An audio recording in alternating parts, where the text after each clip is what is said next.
আওয়ামী সরকারের আমলে নির্বাচিত ৩২৩ পৌরসভার মেয়রকে অপসারণ করেছে স্থানীয় সরকার বিভাগ। এছাড়া ৪৯৩ উপজেলা চেয়ারম্যান ও ৬০ জেলা পরিষদ চেয়ারম্যানকে অপসারণ করা হয়েছে।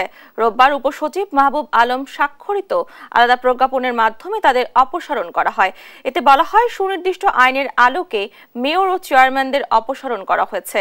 এক তথ্য বিবরণীতে জানানো হয়, বিশেষ পরিস্থিতিতে অত্যাবশ্যক বিবেচনা করলে সরকার জনস্বার্থে কোনো সিটি কর্পোরেশন ও পৌরসভার মেয়র এবং কাউন্সিলরকে অপসারণ করতে পারবে। একইভাবে জেলা পরিষদের চেয়ারম্যান ও সদস্য এবং উপজেলা পরিষদের চেয়ারম্যান, ভাইস চেয়ারম্যান ও মহিলা ভাইস চেয়ারম্যানদের অপসারণ করতে পারবে। একই সঙ্গে প্রশাসকও নিয়োগ দিতে পারবে সরকার। ১৭ আগস্ট এই সংক্রান্ত অধ্যাদেশ জারি করেন রাষ্ট্রপতি।